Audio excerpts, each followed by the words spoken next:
Hello guys, कसे आहात तुम्ही सगळे? मजेत ना? आणि मजेतच असायला हवं. तर पुन्हा एकदा स्वागत आहे तुमच्या आपल्या मिनी ब्लॉगमध्ये. तर आज आपण म्हणजेच आपली नेक्स्ट पोस्टिंग जिथे नागालँडला झालेली आहे तिथे जाणार आहोत. तर त्यासाठी काही शॉपिंगसाठी जायचं होतं आज नगरला. तर आजचा ब्लॉग खूप असा स्पेशल ठरणार आहे, नक्कीच संपूर्ण पहा. तर इथे माझी स्वयंपाकाची सगळी तयारी झालेली होती आणि फौजी आणि आरू देखील बाहेर खेळत होते.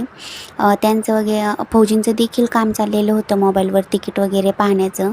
त्यासोबत आरू मॅडमसुद्धा खेळत होत्या त्यांच्यासोबत. आणि याचबरोबर माझं सगळं आवरलं होतं. तर चला आता निघूया नगरला जाण्यासाठी. फौजी देखील दारातच वाट पाहत होते माझी. आणि हे पहा आमच्या आरू मॅडमचं काय काम चाललेलं आहे. तिची प्रत्येक वेळी कुठं जायचं म्हटले का अशीच घाई असती. एक पाण्याची बॉटल वगैरे घेऊन ती तयार झाली होती आणि मी देखील इथे साडी वगैरे घालून सगळी मस्तपैकी तयार झाले होते. तर नागालँडला जायचं म्हणून मी अगोदरच नगरला जाऊन खूप अशी सारी शॉपिंग करून आणली होती, म्हणजे आरूसाठी आणि माझ्यासाठी देखील.